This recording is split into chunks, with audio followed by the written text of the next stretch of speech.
not used to. The Umbrians. Umbria is the region, the central region of Italy where Assisi is. Assisi is the heart of Umbria. Umbria is the heart of Italy. So Assisi is the very center. But the Umbrian people are the most ancient inhabitants of Italy. They've been invaded over centuries. So they're used to defend them, to sort of being closed up, defended. I come here and everybody is open. And this morning I have felt my voice going deeper, as if some space inside has opened, thanks to you. And thanks to Baba. So thank you. Jai Baba.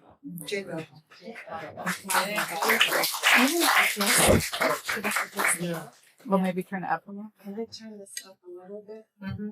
I know nothing of it. Is this better? I don't know. We hear you? Yes. Okay. Okay. Yes.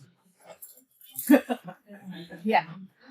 So any questions you have, you can raise your hand. And I know Glenn has a question, but we'll wait for your question. Anybody else? Oh, yes. Please.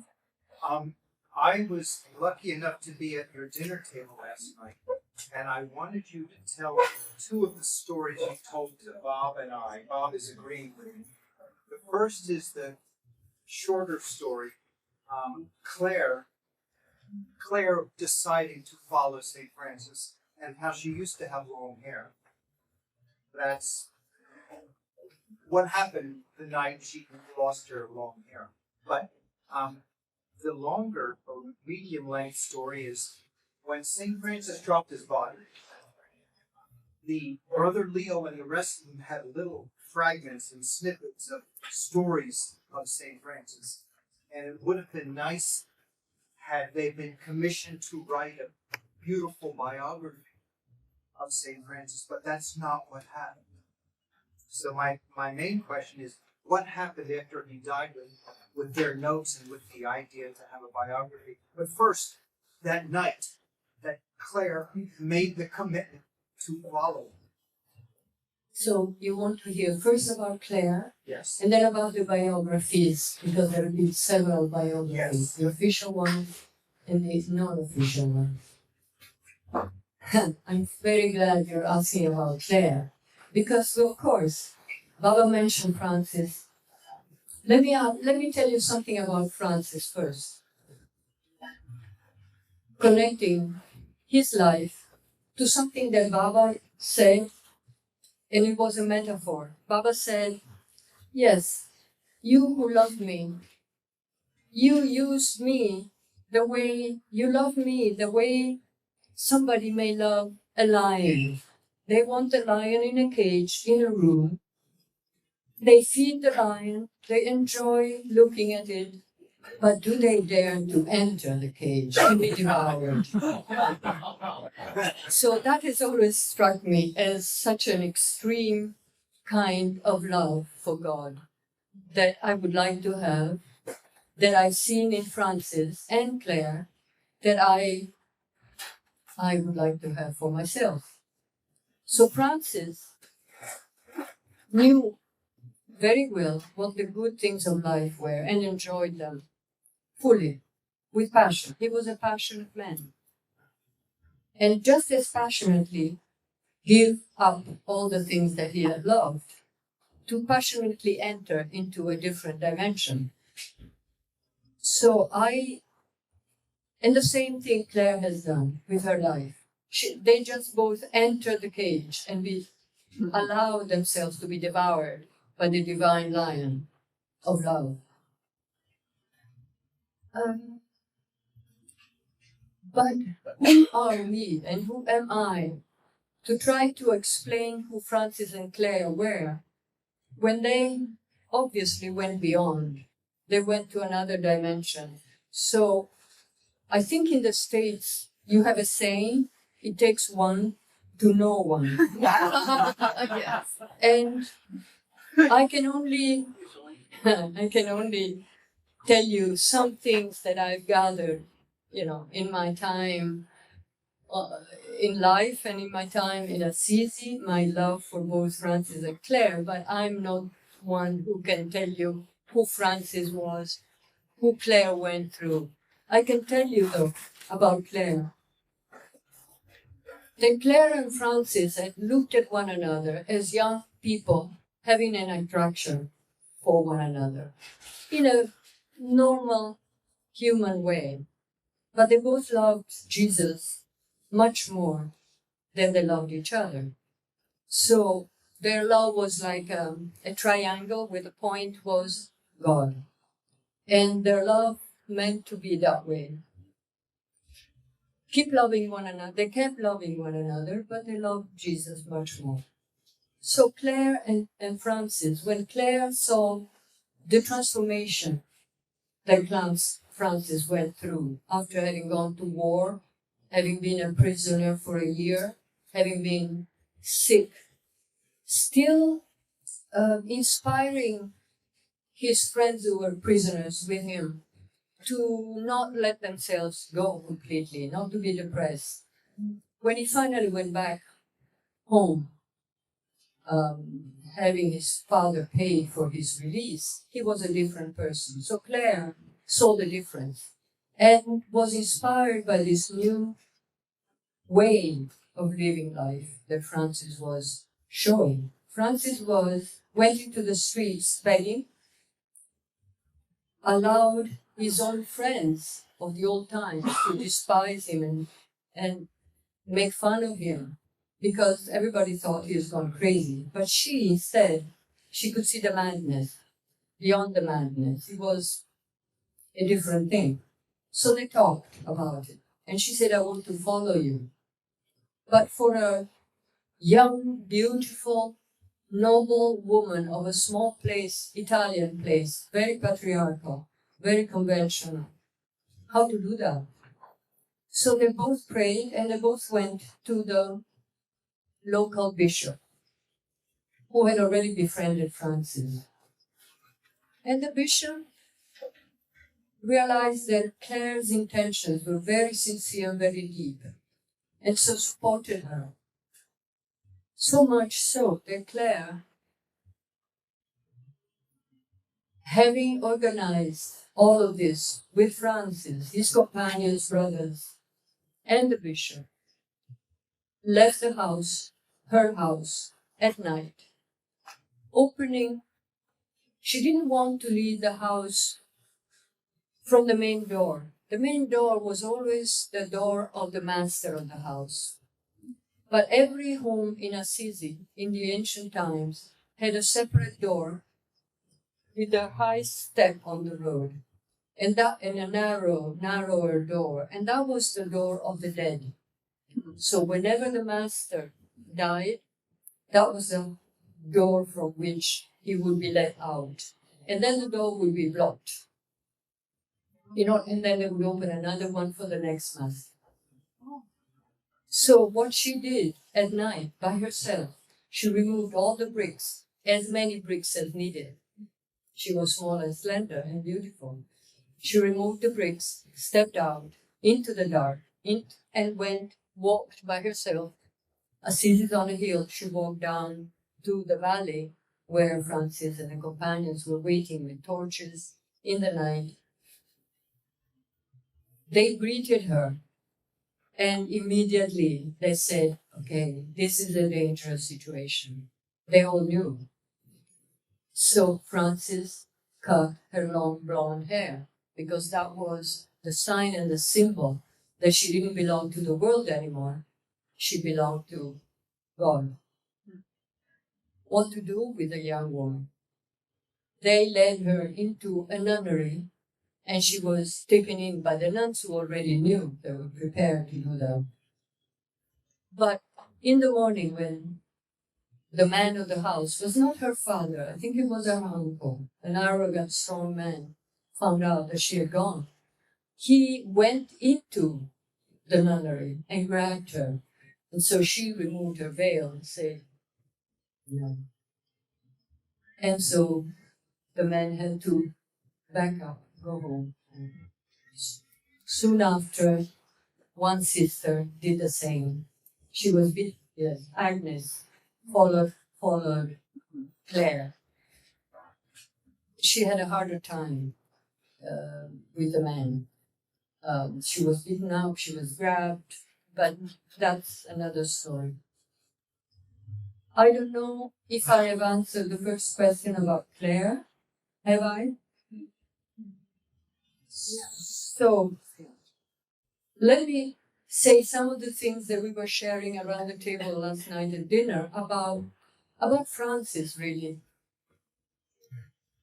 Francis has been depicted over many centuries and has come to us as the holy little man, brother, sun, sister, moon, who walked around the countryside.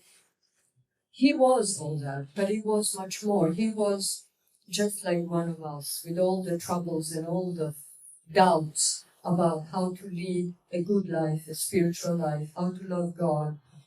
And at a time when anyone who tried, as he did, in fact, to start a new way, to open his own path towards God, loving Jesus, would go through the real threat and danger of being in conflict, threatening conflict with the official church.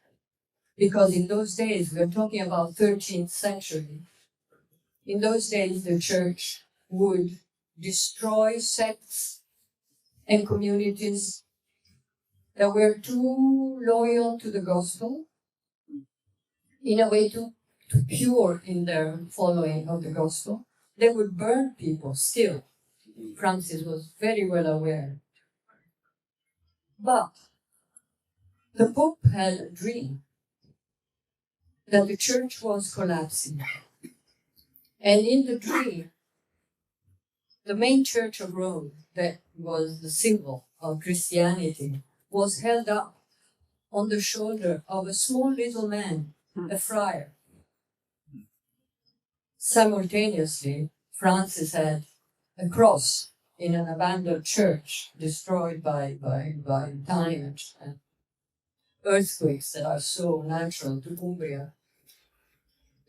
Jesus in the cross spoke to him saying, "Francis, wouldn't you repair my church that is falling in pieces?" I'm using my words, not Jesus. And so it had to happen, and it had to happen through Francis. Well, Francis went on with his life. He toured the world. He toured Europe, Italy. He went to meet the Sultan in the East to try and stop the Crusaders from killing. All of that happened, and then came back. And then he had problems with the followers. So rather than enforcing his own rule, he stepped back and went to Laverna. And that's when he doubted himself. He doubted what he had done. And he asked Jesus, "Please give me a sign that I can really know if I wasted my life or if I have used it well in love for you." And that is when, through fasting and solitude and suffering, after a while, something happened. And it's what we call the stigmata. Now, I was asked to, in fact, explain what stigmata are. And maybe I will try anyway.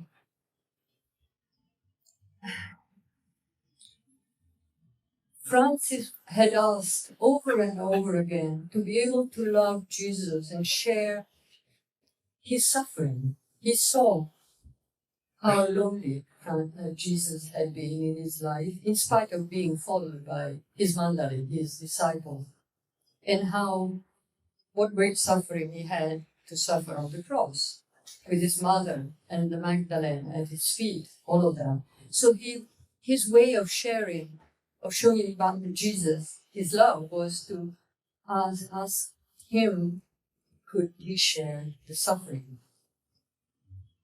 At the very peak of Francis's suffering, the sign came.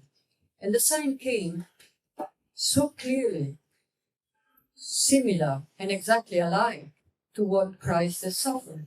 Because people who saw Francis's body, they saw that his hands and feet were pierced, and the skin on the front of the hand and feet had all the signs of a nail having gone through. And his heart, his chest was pierced, like Jesus. So all of that happened. Francis was radiant at the end of that. He was suffering, he was sick, he was feeling very sick, but he had received what he had asked for. Yeah. So, that was 2 years before his death, before he went to the bishop's house in Assisi where his companions were singing and where he was brought down, carried down to the Porziuncola, to the little chapel where there was a small infirmary and he wanted to die there. And he had asked his companions, and I will come to the biography, he had asked his companions to please allow him to die naked on the ground.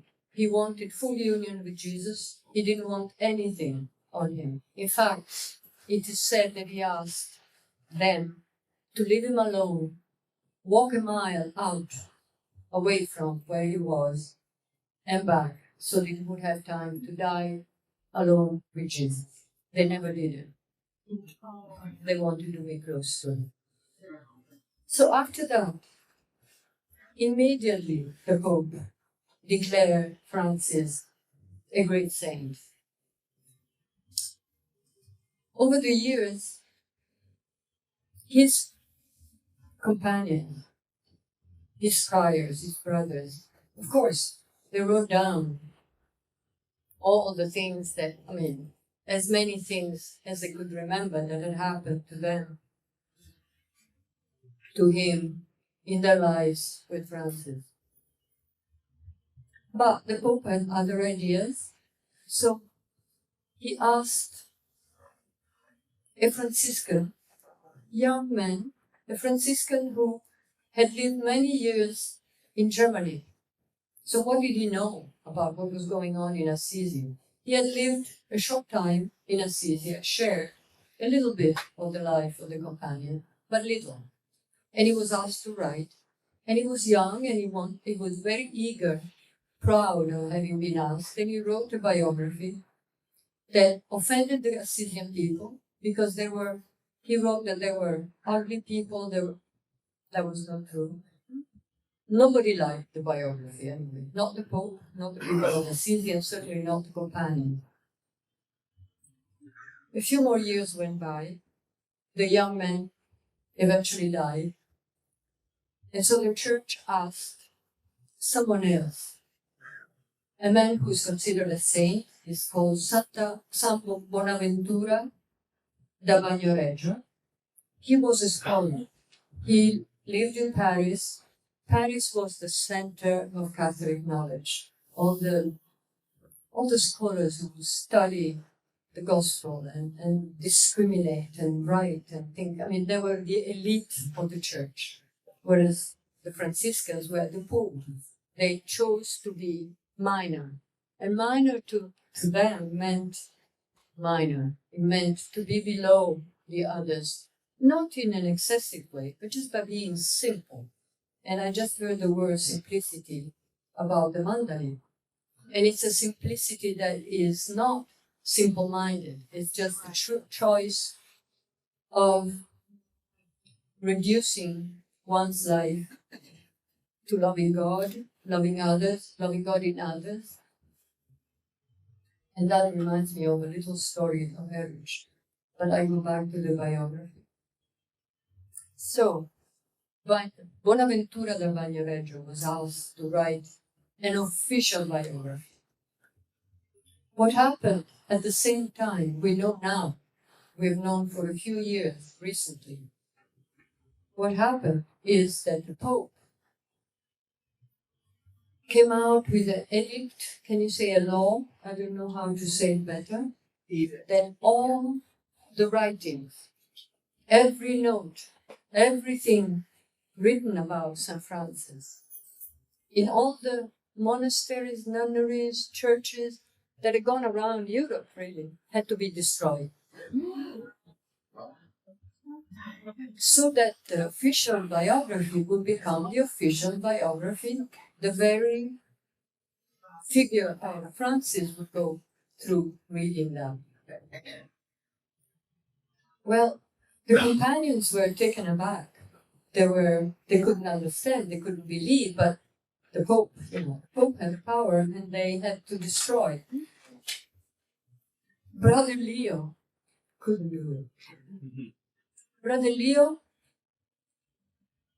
asked Clare and Clare's sisters, who loved Francis, the companions. They were brotherhood, sisterhood, as Baba said. I mean, they were really in union. Leo asked to please conserve, please keep hidden the writings that the companions had in their hands, that he had. Centuries went on.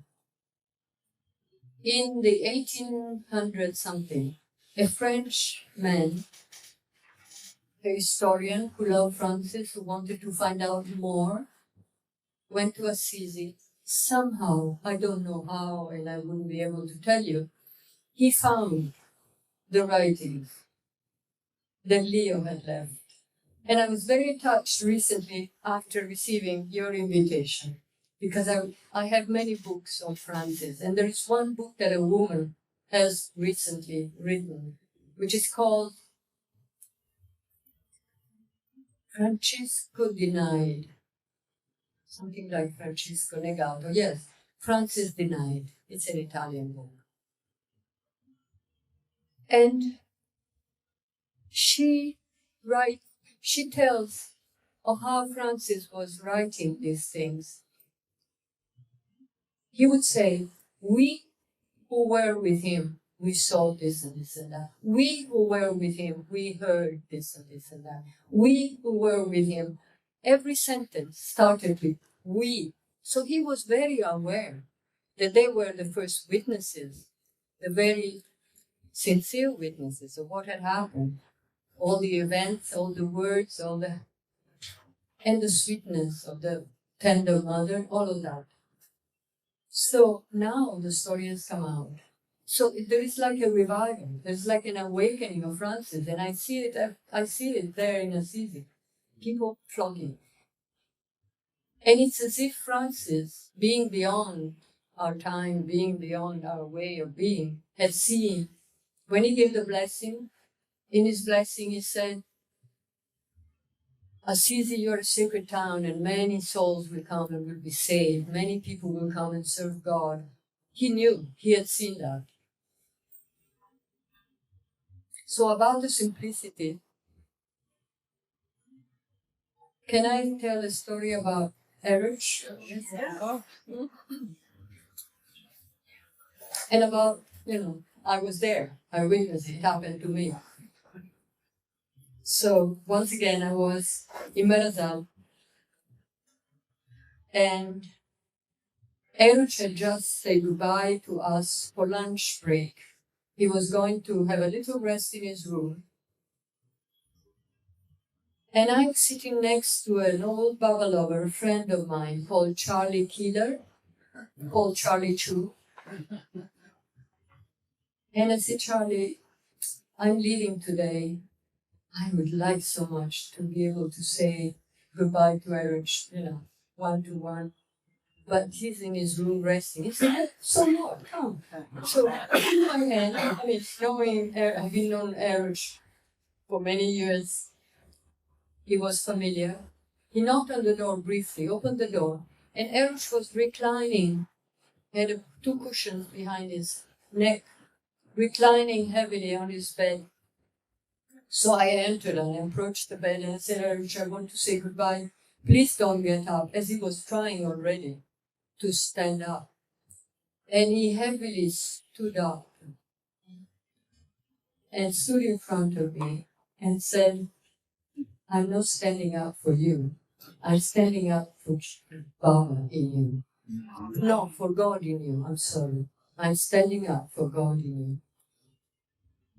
And that hit me like a promise, that I had God in myself.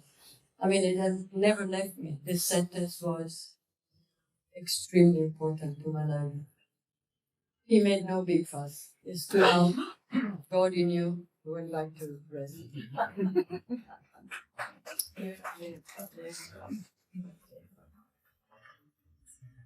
Have I answered your question about? Thank you. Very Thank- eloquently. Perfect. Thank you. What do you think of the book God's Food? Have you seen that book, God's Food? No, I haven't. I'm sorry. I'm Beautiful sorry. book. I like it. But he, Francis, obviously talks about Francis. Yeah. Francis did that. I mean, he was the first jester, the minstrel, because he said he wanted to differentiate himself from the preachers. He was not a priest. He was not allowed to preach. The church would not have accepted that. He was allowed to evoke somehow the attention of people and to turn it into God, to inspire them, inspire the people towards love of God. How to do that? He couldn't preach. He had no authority. He was a minor. He chose to be, dressed in a simple robe. So they became jesters in the streets. They would enter a village and people would look at them and they would start singing, dancing, singing together and calling out to Jesus. They would do anything to attract attention. And once they had attracted attention, then something happened, a connection with some. Some others would just despise them. They could see that they were poor. Even just by entering the village in such poor condition, they were noticeable.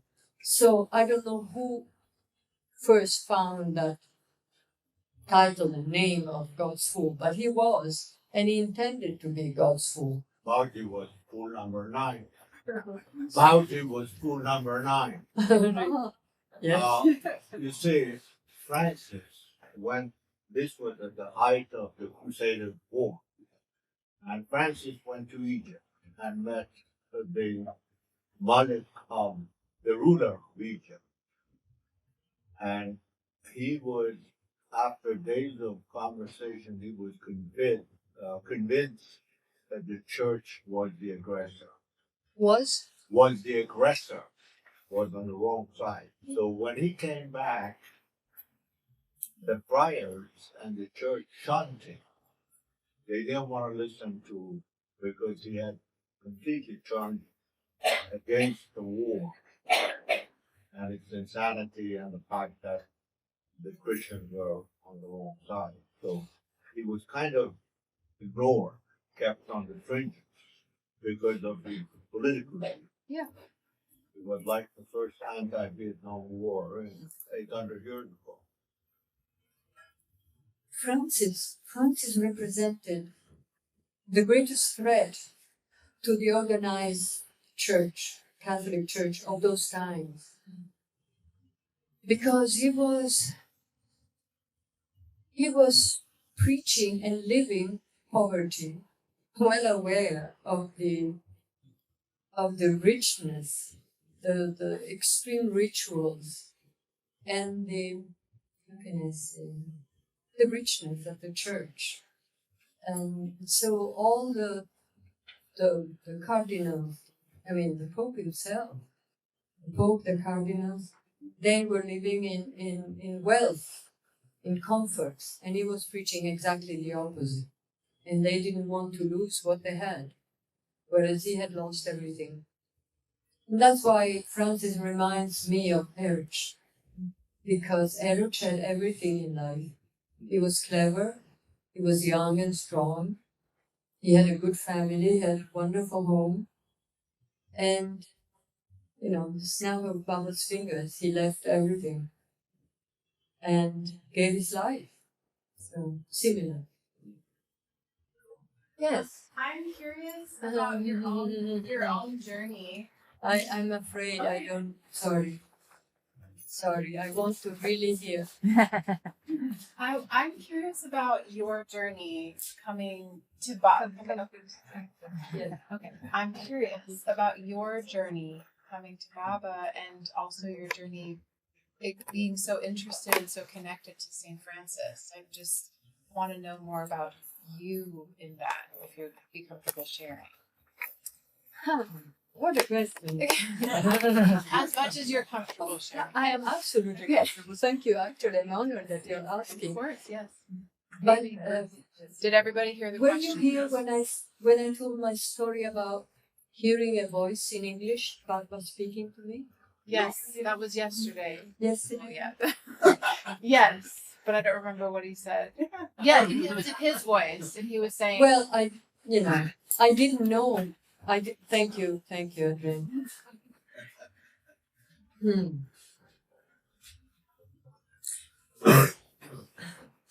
How to tell my story? I'm so shy of telling my story. I grew up in a privileged situation until later on I realized that there were privileges, but there were also burdens in my situation. I was born in Rome from a bourgeois family, provincial, really, traditional, good people. My father was a lawyer and a landowner, and his land that came from ancestors, from an old family, the Violati family, came from Umbria. But my father had gone to study in Rome. He was a lawyer in Rome. He married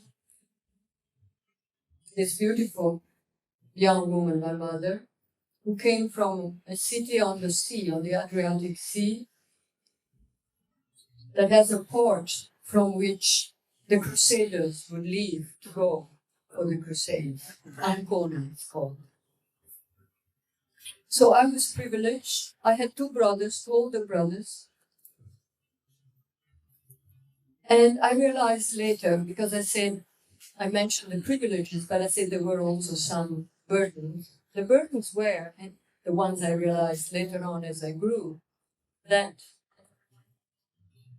I was born right in the middle of a patriarchal society, culture, in a city that it was magnificent at the time I was growing up. And I loved Rome. It was beautiful. It was empty. It belonged to us. I could go anywhere and enjoy the monuments and everything. But it is strong and arrogant. The energy still nowadays of Romans is strong energy, to say the least. I was the only girl in the house, and I was sent to nun school. So that was the best choice my parents could make. And it was confining, and it was Catholic, and I learned and absorbed all about guilt and sin and hell and confession and spiritual exercise and silence, all things that kept us little girls as quiet, as obedient, as silent as we would. Never an expansion of being, ever. But in my life, Adrienne, I was very fortunate. I'm jumping ahead and then we'll jump back. Because obviously my love for Jesus paid back. I had 3 mothers in my life. My first mother tongue, and Italy were my first mother. Then from the nun school, all of a sudden, as a surprise, I jumped to the US at 17, and landed in a public school in upstate New York. I knew some American English because I wanted to study. I was listening to music in my loneliness at home because I was lonely. But being in a public school, I felt like a fool. At first, I didn't understand much of what was going on. The world was different. I lived with a beautiful, nice American family who adopted me for a year. And I saw for the first time that husband and wife could be friends. There was no happiness. There was no possessive love, or at least that's what I experienced. There was a warm, open, friendly love. That to me was a revelation because I had absorbed a different way in the marriage of my parents. My mother, who was beautiful, strong, and joyful, had to keep quiet. She had no voice. And because of that, I became, at a very early age, a rebel. I couldn't and I wouldn't want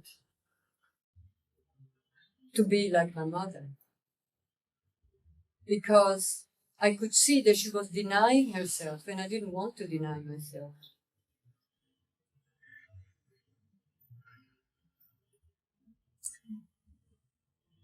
When I came back from the US to Italy, to my family, in those days, the hundreds of foreign students, and myself among them, came back on the last boat. That was the last time that a boat was filled with foreign students to come back to Europe. All the students were having festivals, singing and concerts, and I was sad because I knew I was going back home. I didn't want to go back home. I felt I had no choice because I was not strong enough to move away by myself. I didn't have it in myself. So I went back to the same privileges, the same life, but life seemed to be small, confined, after having been out there. So, America was my second mother. This is what I'm saying. My second mother. Italy first, my real mother, and then America, and my American mother was my second.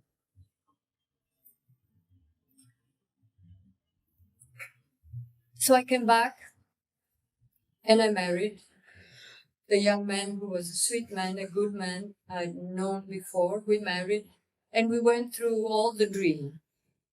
We started traveling. I had 3 kids, one born here, one born there, and another one in another place. We were moving, we were doing, we were successful, we had everything. Once again, we came back to Rome after years of moving. No, it's fine. Came back to Rome. And Valeria, I'm gonna tighten this. That's your problem. It's like slipping down. am I talking too much about myself? No, keep going, keep going. I can stop right now.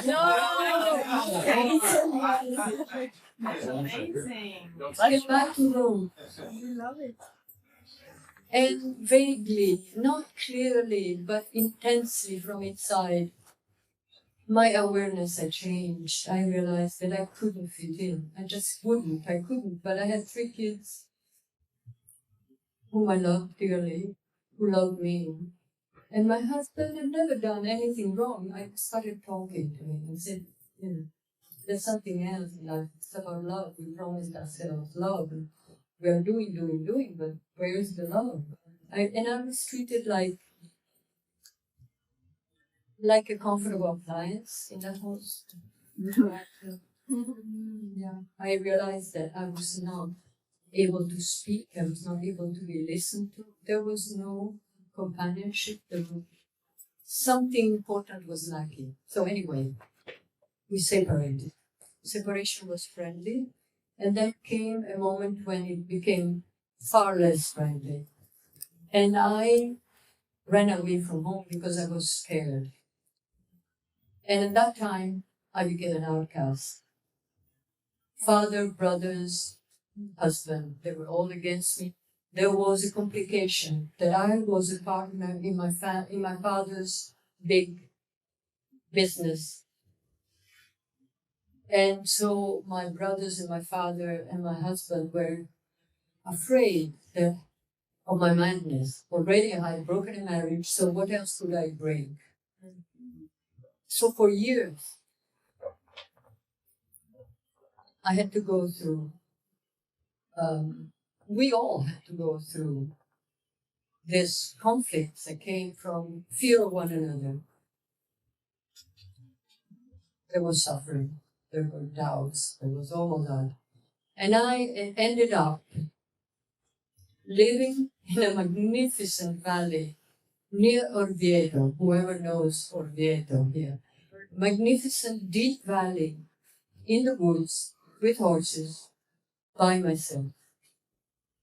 Desperate.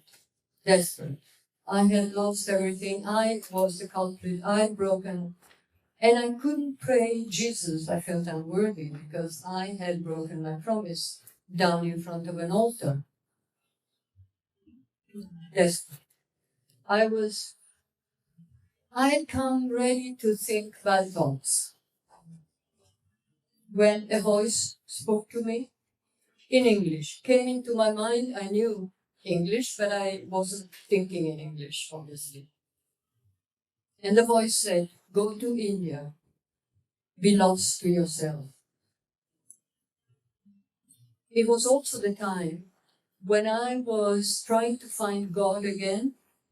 I was constantly praying God to save my children, to really help them, because we could see one another, but not as often as necessary. And we felt the distance and we suffered. So, what to do with this message? How to go to India? India meant nothing to me. I hadn't read anything about India, knew nobody who had gone. I mean, I was living in Rome in a very different kind of culture. But my friend's husband died, and she had been invited by her father to go to India with him. And that's how I ended up. I literally landed in Bombay and then was driven to Mehrabad. And on the way, I was told by the gentleman, Tom Hopkinson, who Baba was, where I was going. And that was my first hearing of Baba's name. That was in 1982. I loved to take photographs in those days. I always carried a camera. And not knowing who these people were, I'm amazed that I still have photographs I've taken of these incredible faces. You know, Padre was alive. Padre, Bao, Amrit, Dara, and then Mani and Mera. I mean, photographs of people. Later on, I could, think, my goodness, there was some attraction so clearly, because I don't know if my long story answers your question. More? Yeah. So your children, when did they learn about Baba, and what did they have a reaction? It's a good question. It's a good question. I have asked over the years, many times I've asked Eruch, what about my children? When will they ever? And he said, Valeria, don't think about it. Baba knows. He has his alarm clock ready. And when the time is right, he will turn it on. More about Baba. Thank you. Thank you, Baba. Jai Baba. Jai Baba.